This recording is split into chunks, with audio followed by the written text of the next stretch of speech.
শরীরের কোন রোগের কারণে মানুষ জাহান্নামে যাবে না, কিন্তু আত্মার রোগের কারণে জাহান্নামে যাবে না, যাবে না। শরীরের রোগের কারণে মানুষ বেশি কবরে যাবে, আর আত্মার রোগের কারণে মানুষ জাহান্নামে যায়। শরীরের রোগ হইলে আমরা যেই পরিমাণ ব্যস্ত হয়ে যাই তাকে সারানোর জন্য, আত্মার রোগ হইলে কিন্তু এই পরিমাণ ব্যস্ত হই না। আত্মারও রোগ আছে না? এই জন্য বলা হয়েছে নিজের দিকে আগে নজর করবা, নিজের সমালোচনা করবা। মুসলমান ইমানদার ভাইরা আমার লক্ষ্য করে দেখবেন একটা স্বাভাবিক কথা, সহজ কথা। একটা আঙ্গুল যখন আমরা কারোর দিকে উঠায় নেই তখন অন্য আঙ্গুলগুলো কিন্তু আমার দিকে তাকায় থাকে। এই যে আমার আঙ্গুলগুলো আমার দিকেই তাকায় আছে, আমাকে সাবধান করে দিতেছে তুমি যে আরেকজনের দোষ তালাশে ব্যস্ত আছো, এই দোষ যে তোমার ভিতরে আছে তুমি এটা জানো নি? তোমার কি খবর আছে নি এই দোষটা যে তোমার ভিতরে আছে, এই দোষটা যে এর চাইতে বড় বড় দোষ যে তোমার ভিতরে আছে। আর একজনের সর্দি তালাশ করতে যাও, জ্বর তালাশ করতে যাও, তোমার ভিতরে যে ক্যান্সার এটার তো খবর নাই। গরু লালন পালন করে তো গিরস মানুষ বাছুর হয়, বাছুর হইলে এই বাছুর প্রতি বছরে বছরে জায়গা মরিয়া। তো গাবি থইয়া যদি বাছুর মরে, গিরসের মন কি বালা তাহে না খারাপ হয়? খুব খারাপ হয়। 1 বছর 2 বছর 3 বছর এইভাবে যখন উডাউডি মরা শুরু হইছে, তার মনের অবস্থা খুব খারাপ। 4th বছর সে মনে মনে মান্নত করছে, আল্লাহ এইবার যদি থইয়া যাও, এবারের বাছুরটা যদি থাহে তাহলে এই বাছুর লালন পালন করাম, গরু বানায়াম, এই গরু বেচ্চা আমি তোমার গরু মসজিদে দিলাম, গরু বেচার পয়সা আমি নিতাম না। আল্লাহর কি কুদরত! বাছুর হইছে, টিকেও গেছে, মরছে না, হইছে দেহা বাছুর, লালে লাল বাবা শাহজালা। 3 বছরে 5 বছরের সমান বড় সার হয়ে গেছে। এখন তো বিশাল্লা সার, সারা এলাকা মানুষ তামসা দেখে, এত সুন্দর সার হইছে, হাই রে খাওয়ায়। এখন তো বেটার আস্তে আস্তে লোভ লাগা শুরু হয়েছে। মানছিলাম অর্ধেকটা মানতাম, একটা আমি নিয়েছি, হাই রে মানছিলাম অর্ধেকটা মানতাম, এটা কোন কামটা করলাম?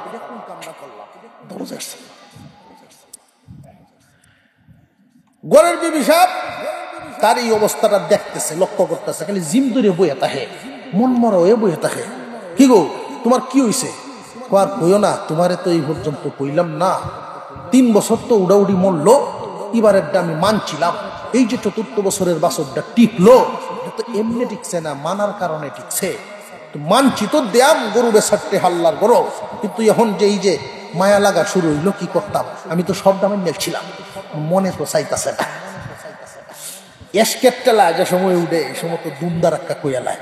হ্যাঁ, মসজিদের সামনে কালেকশন চলতেছে, হুজুরে যখন খুব বুঝাই কইছেন, কইলে হেন 1 লাখ দিছে, 1 লাখ টাকা লিখালায়। এরপরে যখন সভাপতি সব উড়াইতো গেছে, হুজুর কিতা কইতাম, সেই দিনের মতো ওখানে লাগতেছে না, সেই দিনের মতো মনটা লাগে না, এই জন্য দেয় না। বেড়া কইতেছে আমার মনে চাইতেছে না সবটা দিতাম, কি করতাম? আচ্ছা যাও, এটা যদি হয়, মনে যদি তোমার নাই চায়, বুদ্ধি আমি বাইর করে দেব, সমস্যা নেই। তুই কিতা বুদ্ধি বাইর করে দিবে কেলা জানে, আল্লাহ জানে রে। তবে বুদ্ধি জায়গাটা দিতারবো এই আন্তাজ তার আছে, কারণ কারে লইয়া গড় করে জানে। হ্যাঁ, গরু বেচার সময় হয়েছে, এখন বাজারে লইয়া যাই, বউ কইতেছে কাম করো, এই বাজারের ব্যাগটার ভিতরে একটা বিলাইয়ের বাচ্চা ধরে দিছি, এই বিলাইটার লইয়া যাও সাথে, গরুর সাথে বিলাইও বেচবা। ব্যাপারীরা যখন আইব, তুমি কইবা শুধু গরু বিহি হইতো না, নিলে তার সাথে দুস আছে। এই বিলাই আর গরু হইল দুস, নিলে 2 জনের নেওয়ার লাগবে। দাম নির্ধারণ করে দিছে, গরুর দাম 5,000, বিলাইয়ের দাম 45,000, 2টা মিলিয়া 50,000।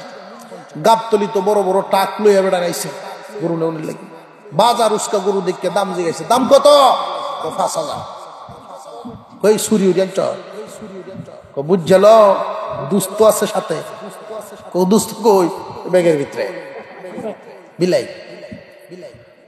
দুইটা মিললে একসাথে নাও বিলাইয়ের দাম কত 45,000 কই এই দেশে বেড়া 45 আর বিলাই ডেভাস কয় না আমি যাবাই কইছি তোমার বুঝইলে হর্তা মিললে এক বলে যাও ব্যাপারের হিসাব মিলাই দেখলো যে দুইটা মিললে 50 তাহ তোলার সময় আমি গরু তুলাম বিলাই তুলতাম না বেচে আইলো বাড়ির বউ এসে গেছে বেচে আইস হ্যাঁ বিলাই কত বেচ 45 ওটা আলাদা করো তো এটা তো আর গরু ফাঁস ওই মসজিদে দিলাম তোমার মান্যতা আছে গরু বছর টিয়া দিবা গরু বছর টিয়া তুমি কি জাতের খেলাটা খেলছে এই পৃথিবীর জমিনে প্লেন গুলো যদি উপরের দিকে উঠাইতে হয় কোন কোন বিমানের 2টা ইঞ্জিন কোন কোন বিমানের 4টা পর্যন্ত ইঞ্জিন ব্যবহার করা হয় বিমানের মধ্যে 2 জন থেকে 4 জন 6 জন পর্যন্ত পাইলট থাকে কারণ বিমান চালানোর সময়ও পাইলট দুনিয়ার থেকে বিদায় হইতে পারে না নাজরাইল যাইতে তো আপনার কথায় বুঝো সন্দেহ আছে ওই সময় যদি পাইলটের ইন্তেকাল হয় বাকি যাত্রীগুলোর অবস্থা কি হবে এই জন্য একজনের উপরে ভরসা করে না কিন্তু সুলাইমান আলাইহিস সালামকে আল্লাহ পাক যেই প্লেন দান করেছিলেন তেল পেট্রোলের প্রয়োজন হতো না কোনো ইঞ্জিন মেশিনের প্রয়োজন নাই পাইলটের প্রয়োজন নাই আল্লাহ পাক রব্বুল আলামিন এমন একটা তখতে সুলাইমানি দান করেছিলেন সুলাইমান আলাইহিস সালাম ওনার মন্ত্রী পরিষদ নিয়ে ওনার প্রয়োজন সামগ্রী নিয়ে সফর করার উদ্দেশ্যে যখন ওই প্লেনে চড়ে উনি বাতাসকে হুকুম দিতেন এতটা স্পিডে এই বিমানটা অতিক্রম করতে চলতো সকাল বেলায় 1 মাসের পথ বিকাল বেলায় আরো 1 মাসের পথ অতিক্রম করতেন তামাম দুনিয়া চক্কর দিয়া যেখানে ইচ্ছা সেইখানে উনি নামাইতে পারতেন উপযুক্ত কোনো এয়ারপোর্টের প্রয়োজন হতো না মাঠে যদি ইচ্ছা করতেন মাটি নামায় দিতে পারতেন বাজারে যদি ইচ্ছা করতেন বাজারের পাশেই নামায় দিতে পারতেন উপযুক্ত কোনো এয়ারপোর্টের প্রয়োজন হতো না আল্লাহর দেওয়া কুদরতি প্লেন ওই কুদরতি প্লেনে চড়ে সুলাইমান আলাইহিস সালাম একদিন সফর করতে গেলেন এক জায়গায় সফর করতে গেলে সুলাইমান আলাইহিস সালামের 3 ধরনের বাহিনী থাকতো একদল মানুষ বাহিনী থাকতো আরেক দল জিন বাহিনী থাকতো আরেক দল পাখি বাহিনী থাকতো কয় বাহিনী 3 বাহিনী ওনার সাথে থাকতো প্রয়োজনীয় সামগ্রী উনি সাথে নিয়ে যাইতেন ভাই একটা কথা আপনাদেরকে বলি এইখানে একটা পয়েন্ট পাওয়া যায় সফর করতে গেলে যেইখানে আমরা সফরে যাব ওইখানেও কি আল্লাহ আছেন না নাই আর জোরে কোন আল্লাহর প্রতি আমাদের যাদের বিশ্বাস আছে আপনি যদি ঢাকায় যান কাকরাইল অথবা টঙ্গী ইজতেমায় 3 দিনের জন্য 40 দিনের জন্য অনেক সময় মানুষেরা এই কথাগুলো কিছু কিছু মানুষ বলে আল্লাহর রাস্তায় বাইরইব গাট্টি কেন আল্লাহর রাস্তায় যাইব খাওন কুরাক সাথে কেন আল্লাহর রাস্তায় গেলে তো আল্লাহই খাওয়াইব এই বিশ্বাসে বাহির হয় না কেন যে ভাই আল্লাহর রাস্তায় বাইর হইলে যে আল্লাহ খাওয়ায় আল্লাহ পড়ায় এই বিশ্বাস আমাদের আছে এরপরেও সরঞ্জামাদি সাথে নেওয়া লাগে কেন নবীগণ নিতেন সেই সুন্নত হিসাবে আমরাও সাথে নিয়েছি কথা বুঝে আসছে বিশ্বাসের কোনো কমতি না নীতির উপরে চলা নীতির উপরে চলা সুলাইমান আলাইহিস সালাম 3 বাহিনী নিয়ে এক জায়গায় বসছেন পরামর্শ করবেন হঠাৎ করে তিনি নজর দিলেন এই তিন বাহিনীর দিকে। তিন বাহিনীর মধ্যে সিরিয়াল দিকে নজর যখন দিবেন, নজর দিতে গিয়া সুলাইমান আলাইহিস সালাম সর্বপ্রথম দিলেন পাখির দিকে নজর। খুব সবক গ্রহণ করা এক একটা সবক। তিনটা বাহিনীর মধ্যে লক্ষ্য করে দেখেন তুলনামূলকভাবে বড় এবং ছোট, বড় এবং ছোট। পাখি বাহিনী, মানুষ বাহিনী, তারপরে জিন বাহিনী। এই তিন বাহিনীর মধ্যে ছোটর দিকে কোন বাহিনী? পাখি বাহিনী। এই জন্য সর্বপ্রথম উনি পাখির দিকে নজর দিলেন। আমাদের এখান থেকে একটা শিক্ষা নেওয়া দরকার। আমরা যখন পরিবার চালাই, প্রত্যেকেরই কোনো না কোনো পরিবার আছে। পরিবারের সদস্যদের মধ্যে আমরা ছোট বাচ্চাদেরকে বেশি আদর করি। নবীজি এটাই শিখাইছেন, বাজার থেকে যদি তুমি চকলেটও আনো তাহলে এই চকলেটটা ছোট বাচ্চারা আগে দাও। সুবহানাল্লাহ। وتفقد الطير فقال ما لي لا أرى الهدهد أم كان من الغائبين। সুলাইমান আলাইহিস সালাম পাখি কুলের দিকে তাকিয়ে বললেন,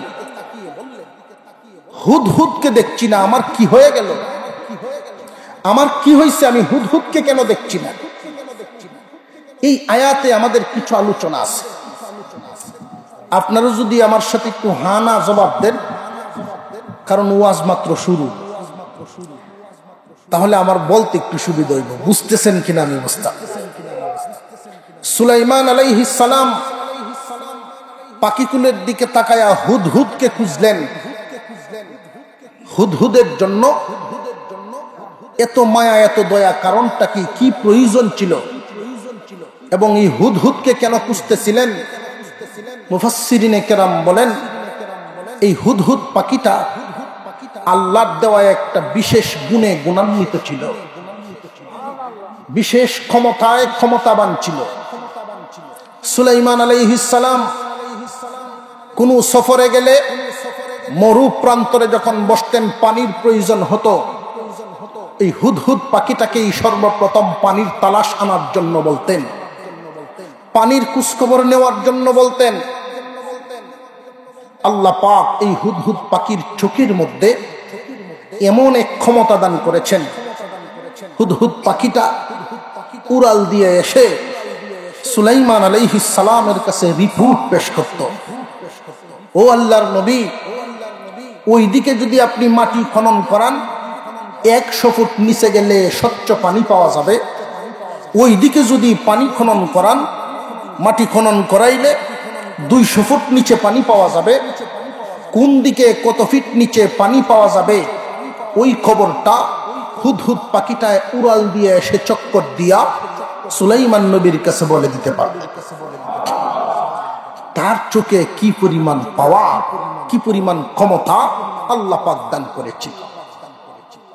তবে আফসোসের একটা ব্যাপার, আশ্চর্যের একটা ব্যাপার কি, এই হুদহুদ পাখিটাও কিন্তু মাঝে মাঝে শিকারীর জালে বন্দী হয়।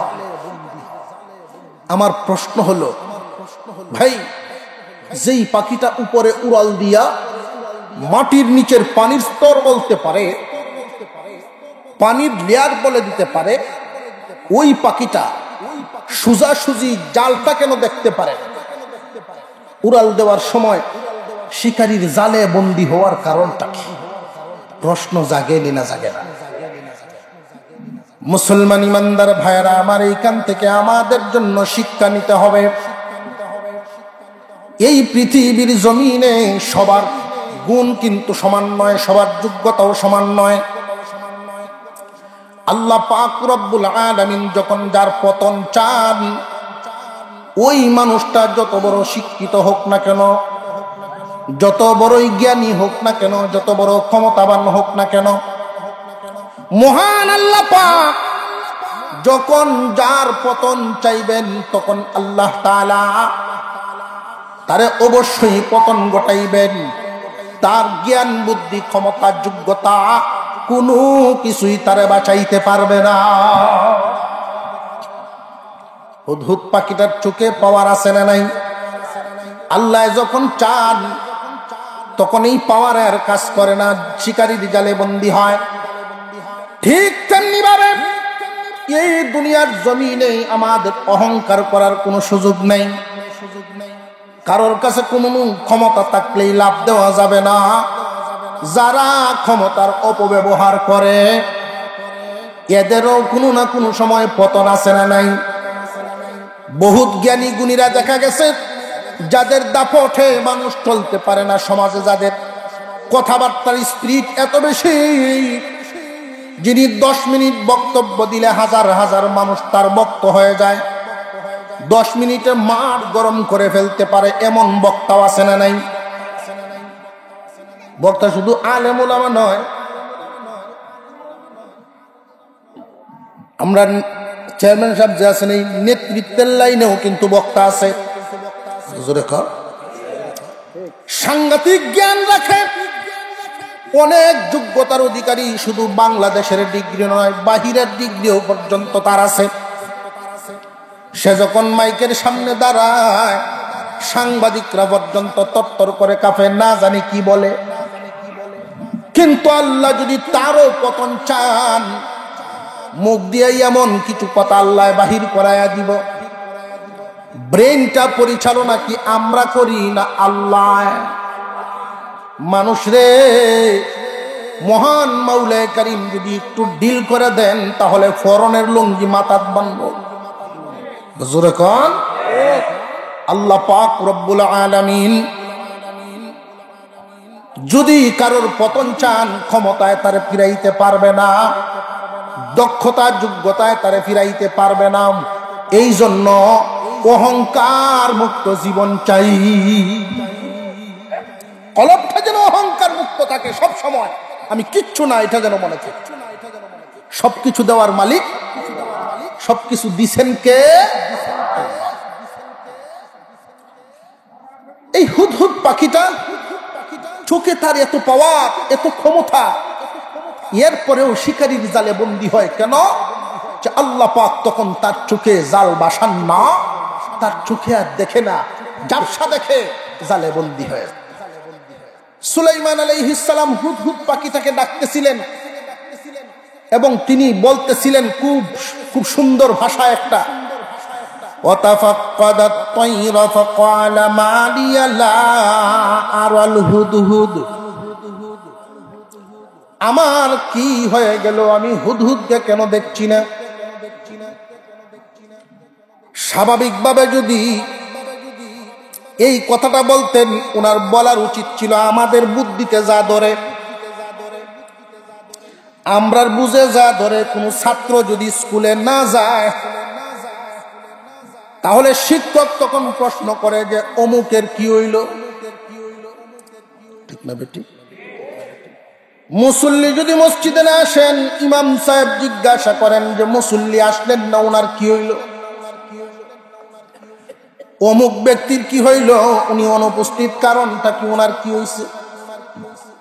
কিন্তু সুলাইমান আলাইহিস সালাম এইভাবে তিনি বলেন নাই, তিনি বলেন মালিয়া লা আরাল হুদহুদ, আমার কি হয়ে গেল, আমি হুদহুদকে দেখছি না কেন? আমার কি হইছে, আমি হুদহুদকে কেন দেখি না? মুফাসসিরিনে কেরাম এখানে আমাদের জন্য শিক্ষা রাখিয়াছেন। আল্লাহ পাক রব্বুল আলামিন এইখানে যে ইঙ্গিত দিলেন, সুলাইমান আলাইহিস সালাম বলতে পারতেন যে হুদহুদের কি হইছে, হুদহুদ কেন অনুপস্থিত। এই কথা উনি না বলিয়া সরাসরি তিনি বললেন যে আমার কি হয়ে গেল, আমি হুদহুদকে কেন দেখছি না? রে মুসলমান ইমানদার, আল্লাহ পাক রব্বুল আলামিন সুলাইমান আলাইহিস সালামের ওই দিনের কথাটা এতটাই পছন্দ করেছেন, আল্লাহ পাক উনার কথাটাকে কুরআনুল কারীমের আয়াত বানায়া কুরআনে নাজিল করে দিয়েছে। এত পছন্দ তিনি কেন করলেন? এত পছন্দ করার কারণ হলো সুলাইমান আলাইহিস সালাম এখানে নিজের আত্মসমালোচনা করেছেন। নিজের সমালোচনা করতেছেন যে আমার কি হইল, নিজের দিকে আগে তাকাইছেন যে আমার কোনো ভুল আছে কিনা। কোন মালিক যদি লক্ষ্য করে, যে কর্মচারী তার কথা শুনতেছে না কেন, কোন বাবাই যখন দেখবে যে তার সন্তানরা তার কথা শুনতেছে না, কোন স্বামী যখন দেখবে স্ত্রী তার অবাধ্য চলতেছে, কোন শিক্ষক যখন দেখবেন ছাত্ররা খুব এদিক ওদিক ছুটাছুটি করতেছে, এইখান থেকে শিক্ষা হলো আগে নিজের দিকে তাকাও, নিজের সব দায়িত্ব ঠিক মতো পালন হয়েছে কিনা, হয়েছে না। তুমি একজন স্বামী হিসেবে যদি স্ত্রীর পাওনাটুকু আদায় করিয়া থাকো, তাহলে অবশ্যই সে তোমার পাওনা আদায় করতে বাধ্য। তুমি বাবা হিসেবে যদি সন্তানের হক আদায় করিয়া থাকো, অবশ্যই সন্তান তোমার পাওনা আদায় করতে বাধ্য। ওই সময় চিন্তা ভাবনা করা, আমার মধ্যে কি কমতি আছে, আমি কোন জায়গায় ভুল করলাম। আমরা কিন্তু আগে নিজের সমালোচনা করি না, আমাদের স্বভাব হইল অন্যের দিকে আঙুল তুলিয়া রাখা।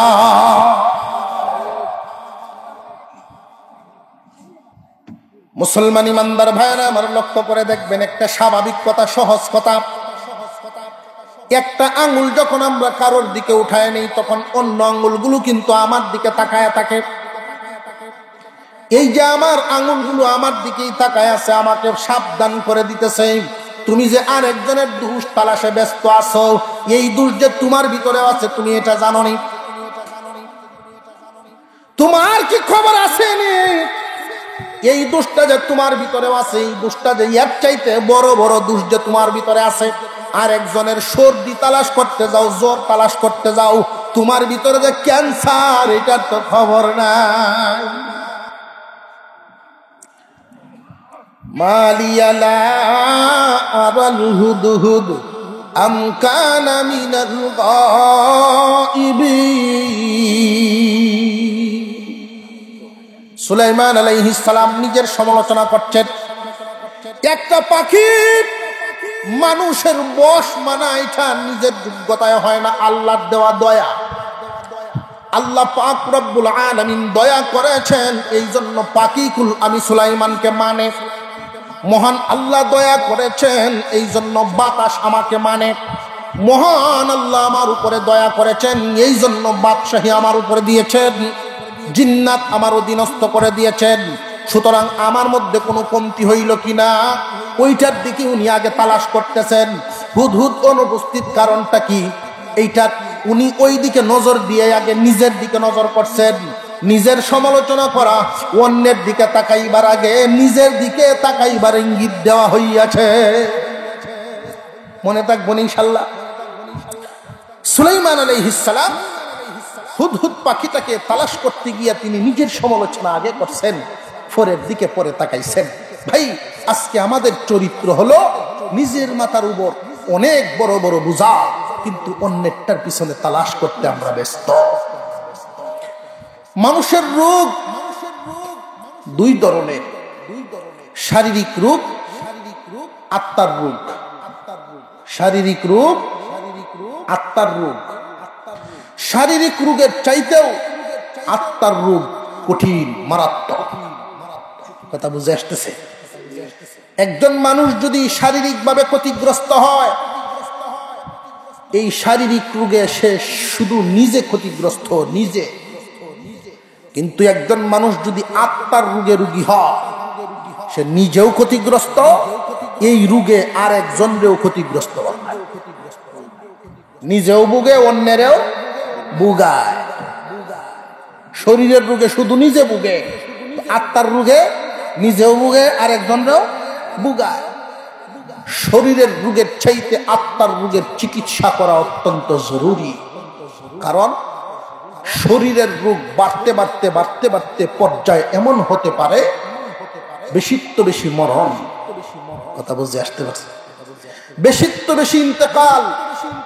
শরীরের রোগে একজন মানুষ জ্বর হইছে, বা কোনো মানুষ ডায়াবেটিস হইছে, কোনো মানুষের হাঁফানি হইছে, এই জাতীয় রোগ আছে না নাই?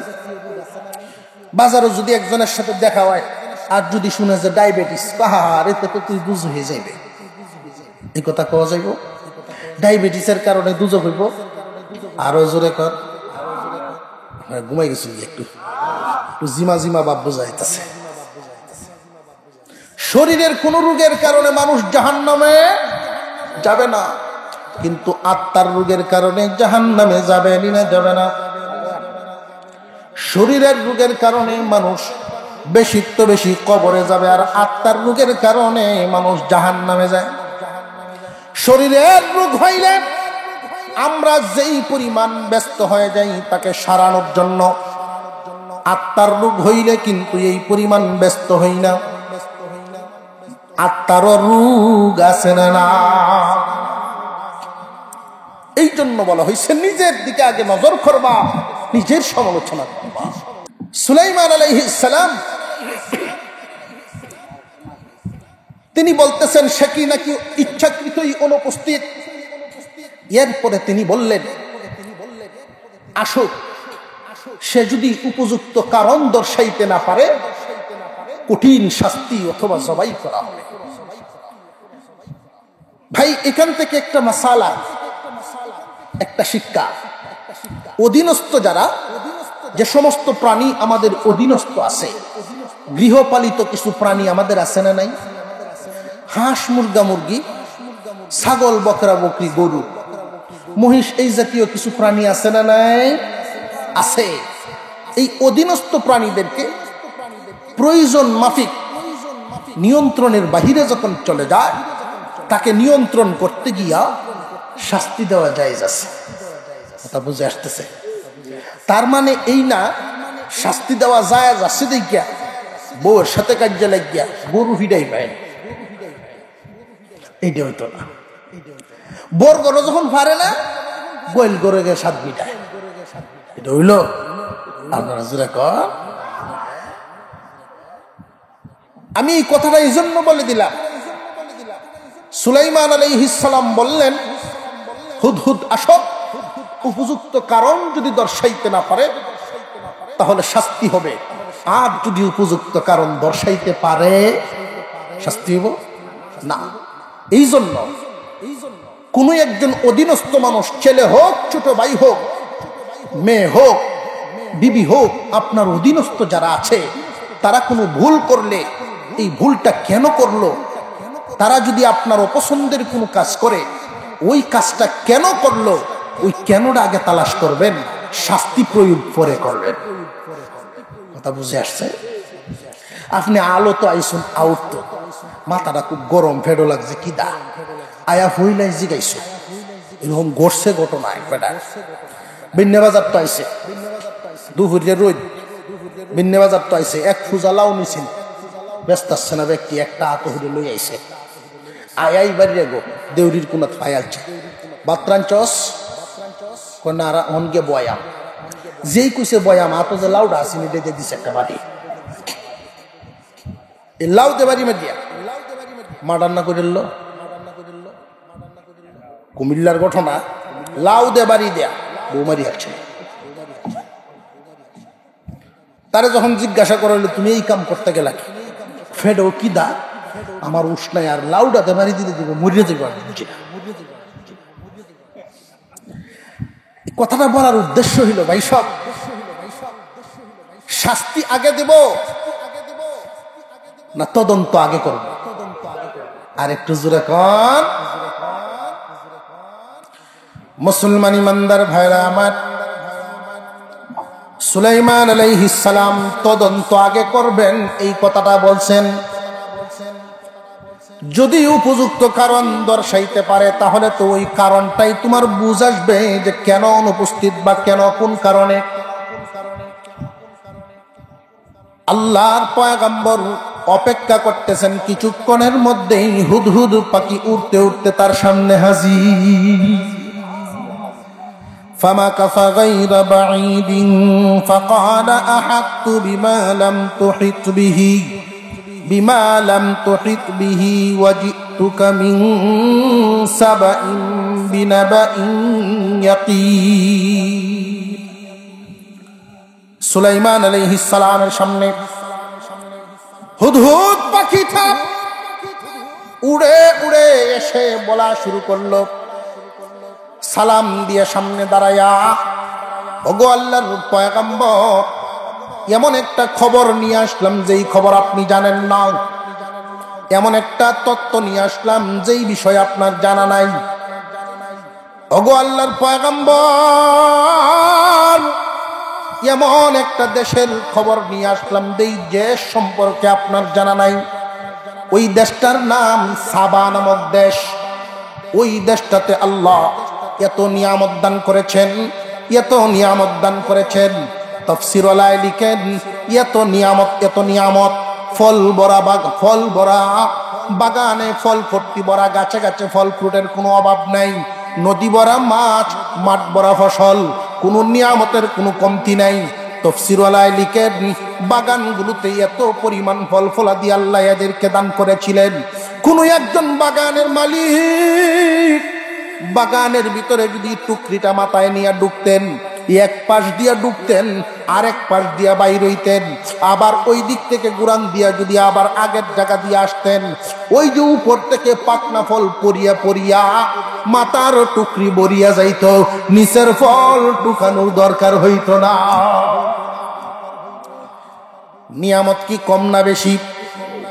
এত বেশি নিয়ামত আল্লাহ পাক রব্বুল আলামিন দান করেছেন। হুদহুদ পাখিটাই নবী সুলাইমান আলাইহিস সালামের কাছে বলেন, ওগো আল্লাহর পয়গম্বর, এমন একটা দেশ যেই দেশের ব্যাপারে আপনি জানেন না, ওই দেশের খবর নিয়ে আপনার কাছে আসলাম। এইখান থেকে একটা শিক্ষা, অনেকেরই ধারণা নবীগণ সব জানে, অনেকেরই ধারণা নবীগণ সব জানে।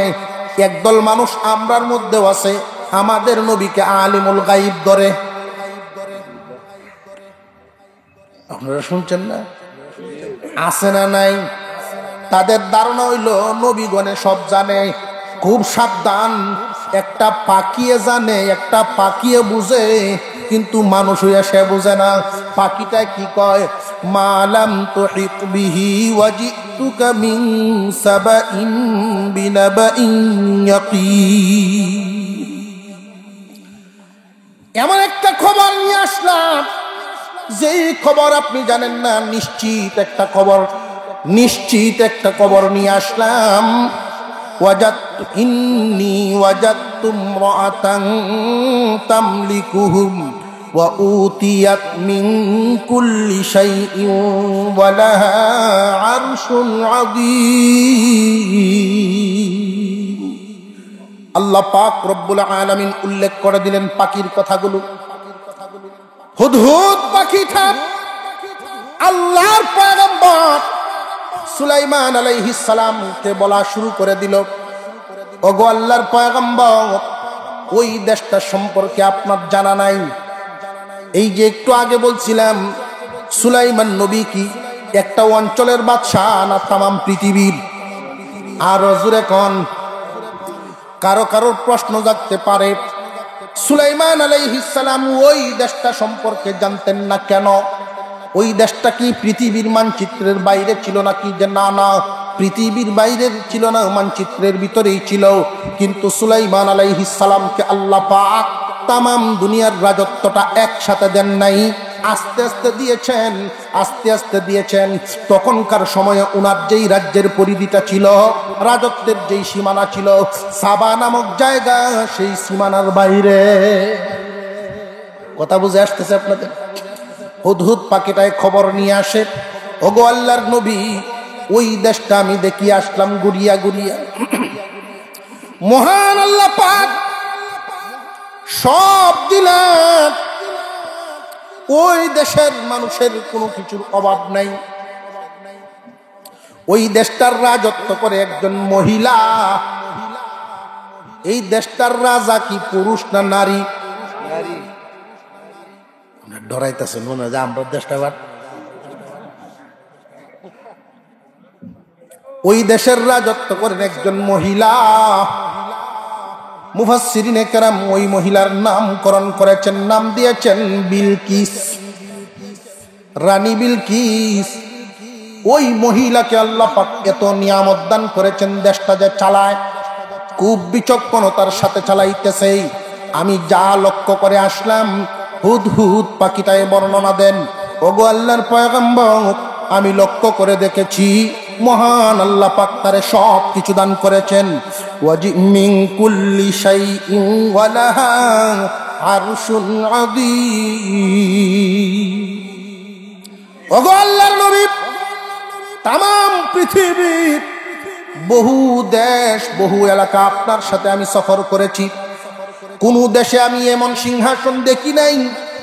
আল্লাহ পাক যেমন একটা সিংহাসন রানী বিলকিসকে দান করেছে, তাফসীরুল আলী লিখেন ওই সিংহাসনটার অবস্থা ৮০ হাত লম্বা, ৪০ হাত প্রশস্ত। ৮০ হাত লম্বা, ৪০ হাত ছিল প্রশস্ত, জমিন থেকে ছিল ৩০ হাত উঁচা, রেশম কাপড় দিয়ে প্যাকেটিং করাও, পায়াগুলো স্বর্ণ এবং রূপা দিয়া বাদাই করাও, হীরামানিক মুক্তা দিয়া জার্সি টানানো। এত সুন্দর এত মনোরম একটা চেয়ার, এমন একটা সিংহাসন রানী বিলকিসকে আল্লাহ দান করিয়াছেন।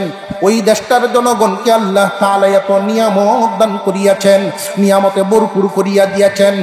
ওগো আল্লাহর নবী, একটা সমস্যা, একটা বিষয় দেখিয়া আমি বড় কষ্ট পাইলাম।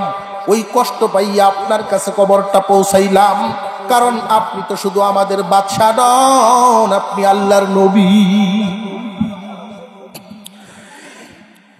ওয়াজাদতুহা ওয়া কওমাহা ইয়াসজুদুনা লিশ-শামসি মিন দুনিল্লাহ।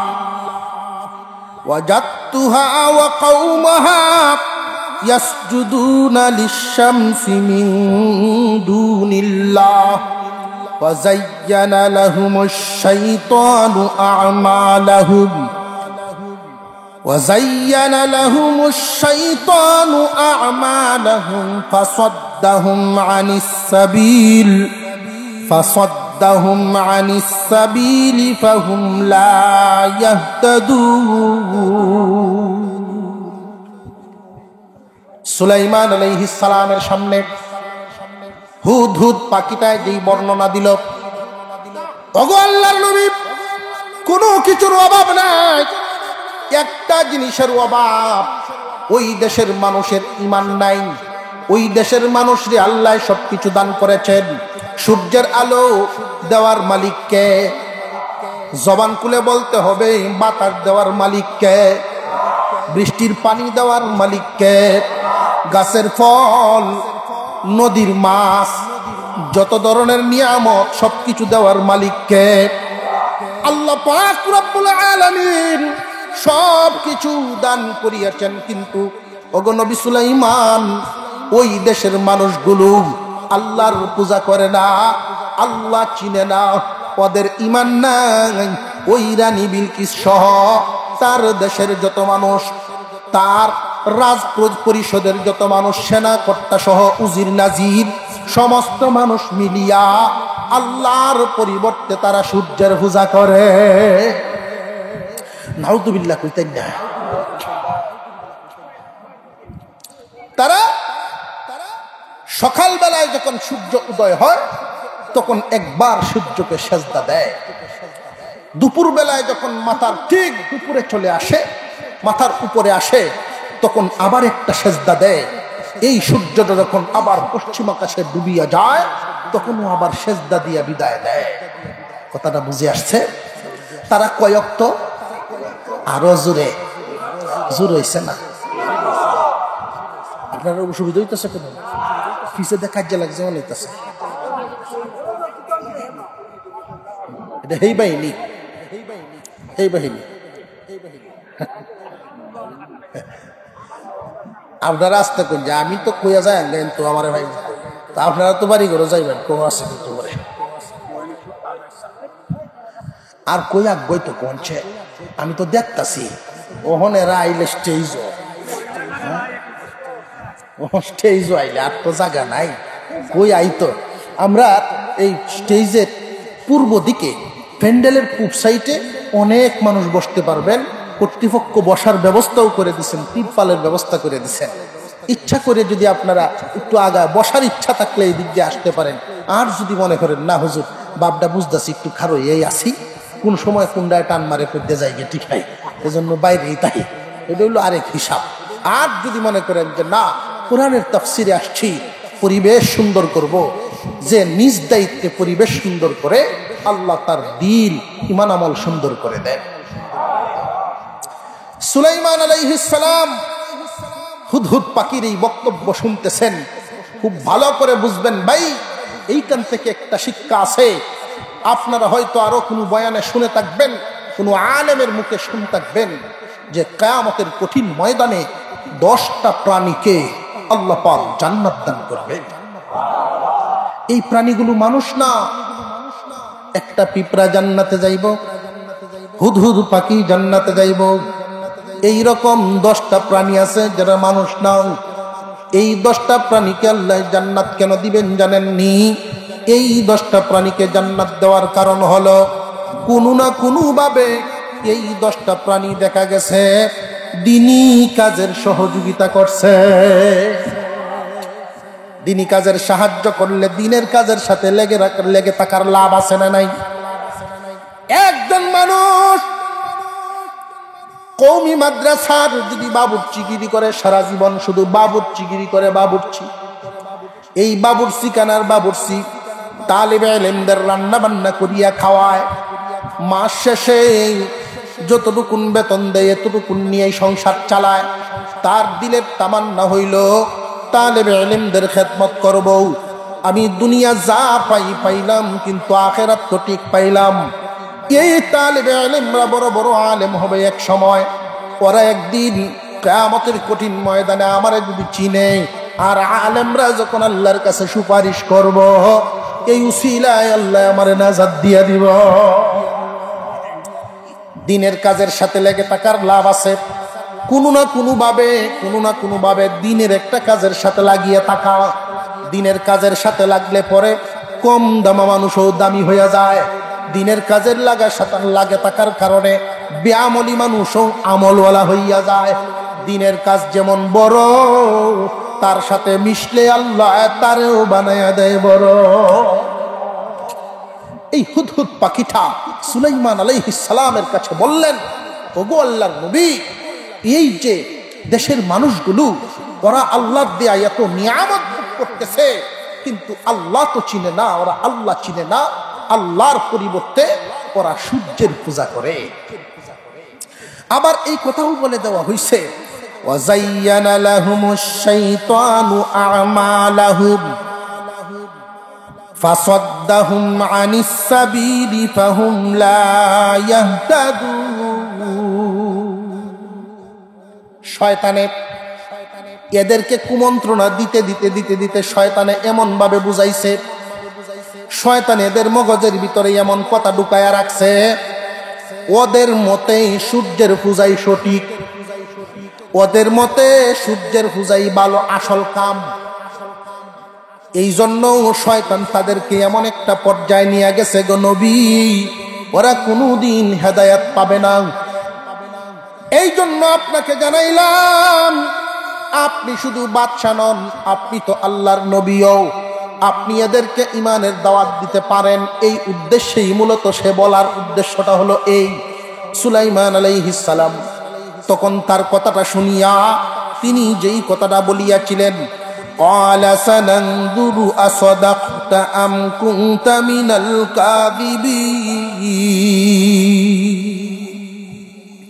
আমি এক্ষুনি পরীক্ষা করে ফেলবো, আমি এখনই পরীক্ষা করে ফেলবো তুমি কি সত্য বলছো নাকি মিথ্যা বলছো। অনেক সময় বাঁচার লাগিন মানুষ মিছা কথা কয়নি না, কয় না? বাঁচার জন্য মিছা কথা কয়, আবার এই কথাও কয় জান বাঁচানি ফরজ। ফতুয়াও দেয়নি না, দেয় না? জান বাঁচানি ফরজ কি যে কোনো কামও করতে পারবো নাকি? এই ফতুয়া দিলে কাম হইতো না। মিছা কথা করার জায়েজ করতে চায়। জানিয়া রাখবেন, একটা মিথ্যা কথা যদি কেউ বলে ৭,০০০ বছর জাহান্নাম। মিছা কথা এখন স্বপ্নেও কয়, ঘুমায়ও মিছা কথা কয়, স্বপ্নে দেয় এই মিছা কথা করতে চায়। সুলাইমান আলাইহিস সালাম একটা চিঠি লিখলেন, আল্লাহর নবী সুবহানাল্লাহ। আল্লাহর পয়গম্বর চিঠি একখান লিখলেন, লিখিয়া হুদহুদ পাখির মাধ্যমে এই চিঠিটা পাঠাইলেন, যাও তুমি যেহেতু চিনো, তুমি যেহেতু রাস্তাঘাট জানো, তুমি দেখিয়ে আসিয়াছ, এই চিঠি লইয়া রানী বিলকিসের কাছে যাও, তার কাছে নিয়ে এই চিঠিটা পৌঁছাইবা। এবং সুলাইমান আলাইহিস সালাম তাকে একটা উপদেশ দিয়েছেন। কি উপদেশ? اذهب بكتابي هذا فألقه إليهم ثم تول عنهم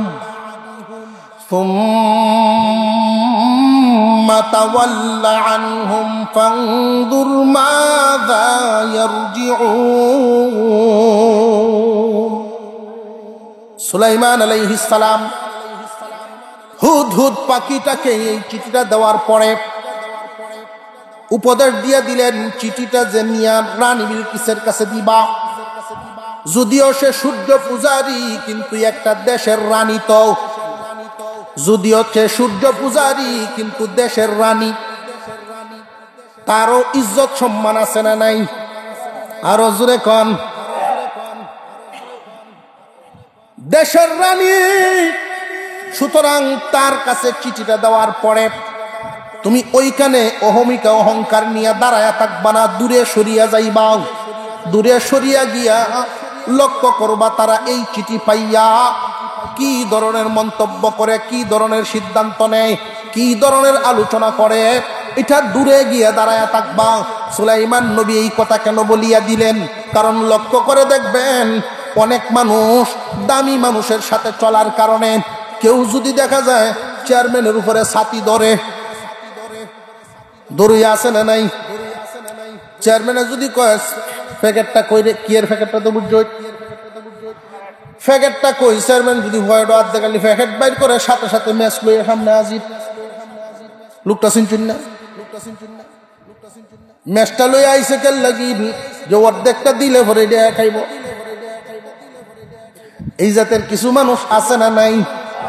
এই মানুষগুলোর একটা চরিত্র আছে, এই চরিত্রটাই এখানে উল্লেখ করা। চরিত্রটা হইল, যদি কারোর সাথে কোনো তর্ক বিতর্ক লাগে, সময়ে অসময়ে, সুযোগে বেসুযোগে নিজের ক্ষমতারে দেখায়। লক্ষ্য করে দেখবেন চেয়ারম্যানের সাথে যে তাকে 3 চেয়ারম্যানের শক্তি হেসল। জোরে কন। আমি কাল্লু কেটে জানো আছে না নাই? সুলাইমান আলাইহিস সালাম এই কথাই বলিয়া দিলেন, সাবধান, আমি নবীর দরবার থেকে, আমার মতো বাদশার দরবার থেকে গেছো, এই জাতের বাপ যেন তোমার শৈল্য না থাকে। সুলাইমান আলাইহিস সালাম উপদেশ দিয়া দায়িত্বশীলদেরকে বুঝাইয়া দিয়েছেন, তোমরাও তোমাদের সন্তানদেরকে এইভাবে উপদেশ দিবা। তোমার বাপের পয়সা আছে দেখা তুমি অন্যদের সাথে বাহাদুরি দেখায়ও না। এইভাবে যদি আপনি সত্যিকারের উপদেশ সন্তানদেরকে দিতে পারেন, পারিবারিক শিক্ষা, এই পারিবারিক শিক্ষাটা সঠিক যদি দিতে পারেন, তাহলে এই সন্তান সুসন্তান হইব। আর যদি আপনি কই যে কার সাথে লাগছিলে ঠেলাঠেলি দিয়া, বাজারও তর্কা তর্কি শুনছি, খবর পাইছি, কার সাথে লাগছিলে, কোথায় আনতে 2 সাইড রে, কেতকি জীবনে কম কিনছি, তখন হইতে কি অবস্থাটা করবো? কথা বুঝে আসছে যে না, আমার বাপে আরো আগ বয়ে দিছে, আছে না নাই? সুলাইমান আলাইহিস সালাম চিঠিটা লিখে দিয়া হুদহুদ পাখিটাকে বললেন, ওই চিঠি নিয়ে রানী বিলকিসের কাছে দিবা, ওইখানে থাইকো না, দূরে সইরে দেখবা তারা কি সিদ্ধান্ত গ্রহণ করে। ওই চিঠিটা যখন রানী বিলকিসের কাছে হুদহুদ পাখিটা নিয়ে গেল, তখনকার অবস্থাটা ছিল এই রকম। রানী বিলকিস তার কওম নিয়ে, সেনাবাহিনী, মন্ত্রী পরিষদ সব নিয়ে সূর্যের পূজা করার উদ্দেশ্যে রওনা দিল। এই মুহূর্তে সূর্যের পূজা করার জন্য যখন রওনা দিল, ঠিক এই মুহূর্তে হুদহুদ পাখিটা আল্লাহর নবীর পক্ষ থেকে চিঠি নিয়ে হাজির। চিঠিটা যখন সে দেখলো, চিঠিটা দেখা রানী বিলকিস যেই কথাটা বলছিলেন, এটাও আজকের এই মাহফিল থেকে একটা শিক্ষা হতে পারে। কার কোন কথায় হেদায়েত হয়ে যায় বলা যায় না। রানী বিলকিসের কথাটা আল্লাহর কাছে বড় পছন্দ লাগছিল, এই কারণে এই মহিলার কথাটাকে আল্লাহ কোরআনের আয়াত বানায় নাজিল করে দিয়েছেন। قالت يا أيها الملأ قالت يا أيها الملأ إني ألقي إلي كتاب كريم। রানী বিলকিস বলে, ও পরিষদ সেনাবাহিনী, তোমরা এখানে বসো, আমার হাতে সম্মানিত একটা চিঠি আসিয়াছে। কি নিত? সম্মানিত। সুলাইমান নবীর চিঠিটা পাইয়া কি সম্মান দিছে না দিছে না? পূজায় যাওয়ার কথা ছিল, পূজায় সে যায় নাই। সুলাইমান নবীর কাছ থেকে চিঠিটা আসছে, সম্মানিত চিঠি আসিয়াছে, এই কথাটা আল্লাহর কাছে বড় পছন্দ হইয়াছে। আমার নবীকে সম্মান দেওয়ার কারণে আল্লাহর কাছে বড় মায়া লাগছে, এই কারণে রানী বিলকিসকে আল্লাহ একটা হাদিয়া দিয়েছেন। হাদিয়াটা কি? ঈমান নামক দৌলত। এইখান থেকে আমাদের একটা শিক্ষা আছে, যারা নাকি ওই নবীর ওয়ারিসগণ, যারা নবীর ওয়ারিসগণের ব্যাপারে যারা সম্মান পোষণ করে দিলের ভিতরে, যারা নবীর ওয়ারিসগণকে সম্মান দেয়, আল্লাহ পাক রব্বুল আলামিন এই উসিলায় তাদেরকে হেদায়েত দান করে। কেউ যদি চান যে আপনার বংশধরের মধ্যে আলেম উলামা তৈরি হোক, আল্লাহর কাছে দোয়া করবেন, জমিনে আলেম উলামাদেরকে কদর করবেন, আলেম উলামাদেরকে সম্মান দিবেন, এই আলেমদের সাথে ভালো ব্যবহার করবেন, মনে মনে বড় ভালোবাসবেন, কদর করবেন। আল্লাহ পাক রব্বুল আলামিন এই আমলের উসিলায় পরকালে নাজাতের ব্যবস্থা করবেন, ইহকালে উলামায়ে কেরামের বংশধরের মধ্যে আপনি নিয়ামত পাবেন। যে সমস্ত মানুষ আলেম উলামা বিদ্বেষী হয়, লক্ষ্য করে দেখবেন ওই মানুষগুলো বেশিরভাগই দিন থেকে অনেক দূরে। আলেম উলামা বিদ্বেষী মানুষগুলো দিনের বুঝেদের ভিতরে ঢুকে না। খতামাল্লাহু আলা কুলুবিহিম, আল্লাহ পাক এদের কলবটার ভিতরে এমন ভাবে মোহর মাইরিয়া দেন, দিন দিন শুধু এদের কলব অন্ধকারেই হইতে থাকে। এই জন্য আলেম উলামাদের প্রতি শ্রদ্ধা রাখা, আলেমদের প্রতি ভক্তি শ্রদ্ধা রাখা যুগে যুগে মানিয়ে রাখবেন। ক্বালান নবী সাল্লাল্লাহু আলাইহি ওয়াসাল্লাম, ইন্নাল ইলমা ওয়াল আলিমা লাম তুকতাব লাহু খাতিআতুহু আইয়াম হায়াতিহি। যেই মানুষ আলেম উলামাদেরকে মহব্বত করবে, আল্লাহর কালাম নবীর হাদিস এই ইলমে দ্বীনকে মহব্বত করবে, ইলমে দ্বীনের বড় সম্মান তার দিলের ভিতরে, তার দিলটার ভিতরে ইলমে দ্বীনের সম্মান আছে, আলেম উলামাদের সম্মান আছে। মহান আল্লাহ পাক রব্বুল আলামিন ফেরেশতাদেরকে জানায়া দিয়েছেন, তার দিলের ভিতরে এমন একটা নিয়ামত রাখছে, এমন একটা গুণ তার দিলটার ভিতরে আছে, যেই গুণের খাতিরে আমি আল্লাহ তোমারে অর্ডার দিলাম, তার আমল নামায় সগীরা গুনাহ লিখবা না। আলেম উলামাদেরকে কদর করার দরকার আছে না নাই? জানিয়ে রাখবেন, বর্তমান জামানায় যারা আছেন, আমরা যেই যুগের মানুষ, আল্লাহ তাআলা সেই যুগে ওই উপযুক্ত আলেম উলামাই দান করে। আল্লামা আশরাফ আলী থানভী রাহমাতুল্লাহি আলাইহিকে তালাশ করলে তো আর এখন পাবেন না। হুসাইন আহমদ মাদানী রাহমাতুল্লাহি আলাইহিকে তালাশ করলে পাবেন না। যেই যুগে যে উপযুক্ত আল্লাহ সেই নিয়ামতই দান করেন। মোবাইল বাইরেছে, এখন মোবাইল যদি নষ্ট হয় ঠিক করার মেকানিকও বাইরেছে, নিনা বাইরেছে না জোরে কন মুসলমান ভাইরা। রানী বিলকিস খুব সম্মান দিল চিঠিটাকে, আল্লাহ বড় খুশি হইলেন। আমার নবীর চিঠি পাইয়া সে খুশি হয়ে সম্মান দিছে। মন্তব্য, তার দাওয়াত মানা না মানা পরে একজন লোক চিঠি পাঠাইছেন, সম্মানিত চিঠি বলিয়া যে সম্মান দিছে, আল্লাহর নবী এই সম্মান পাইছেন, আল্লাহ বড় খুশি হয়ে গেছেন। আল্লাহ খুশি হইয়া তার জন্য ঈমান নামক নিয়ামত লিখে রাখছেন। কেমনে?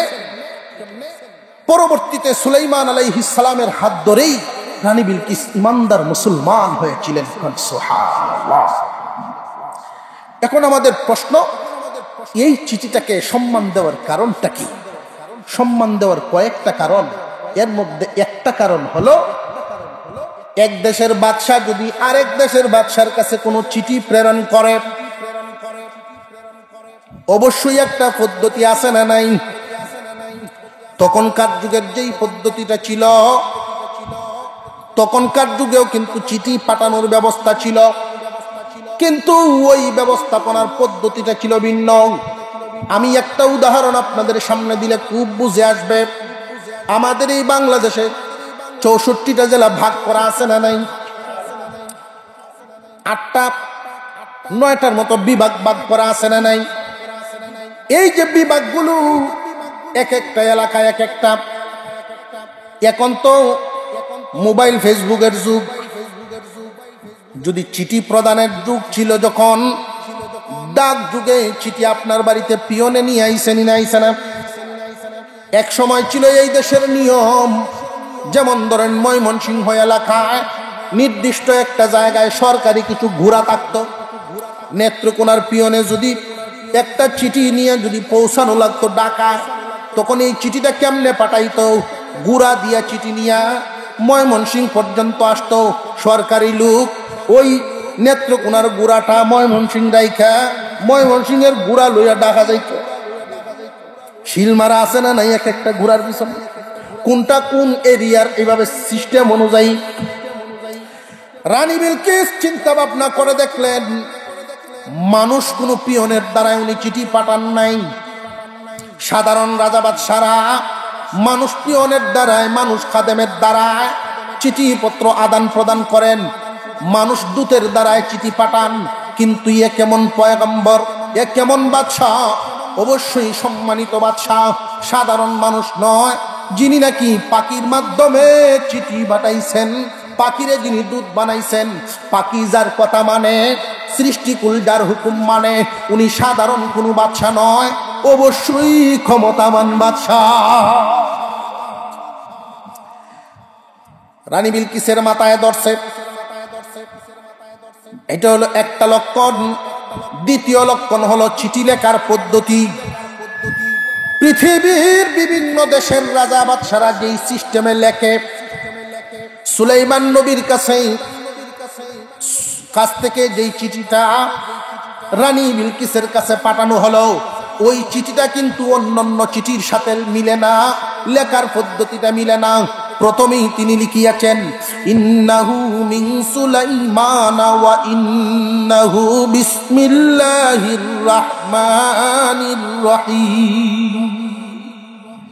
আল্লাহ পাক রব্বুল আলামিনের অসংখ্য গণিত নাম, 99টা নাম উল্লেখ করা হয়। মহান মাওলার গুণের কোনো সীমা নাই। আল্লাহ পাক রব্বুল আলামিন যত গুণে গুণান্বিত, এক একটা গুণের এক একটা নামকরণ করা হয়েছে, কিন্তু আসল একটা নাম আছে, আসল নাম হলো আল্লাহ। জবান খুলে উচ্চারণ করেন আল্লাহ, আরো জোরে আওয়াজ দিয়ে বলেন আল্লাহ। আল্লাহ পাক রব্বুল আলামিনের আসল নাম আল্লাহ। সিফতি নাম যত আছে, গুণী নাম যত আছে, সিরিয়ালের দিক থেকেই 1 নম্বরে রহমান, 2 নম্বরে রহিম।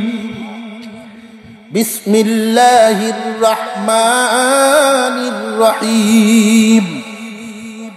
বিসমিল্লাহর মধ্যে আল্লাহর আসল নাম আর গুণী 2 নাম। এই 3টা নাম বিসমিল্লাহর ভিতরে আছে না নাই? রানী বিলকিস ওইটাও লক্ষ্য করলেন। সুলাইমানের পক্ষ থেকে আল্লাহ রহমানুর রহিম, মহাদয়াময়, পরম করুণাময়, দয়াময় আল্লাহর নামে পাঠাইছে চিঠি। চিঠির ভিতরে বহুত কিছু লেখলেন, লেখা লাস্টে তিনি উল্লেখ করেছেন, আল্লাহ তাআলু আলাইয়া ওয়াতুনি মুসলিমিন। রে মহিলা, ও রানী, আমার চিঠি পাইয়া আমার বিরুদ্ধাচরণ করার চেষ্টা করবা না, আমার বিরুদ্ধে দাঁড়ানোর মতো এইরকম সাহস করিও না, এরকম দুঃসাহস করবা না, সাবধান। কারণ আমি আল্লাহর পয়গম্বর, আল্লাহর পক্ষ থেকে দিয়েছি। রানী বিলকিসেরও আন্দাজ হয়ে গেছে, আল্লাহর নাম দেওয়া আছে, রহমানুর রহিম নাম দেওয়া আছে।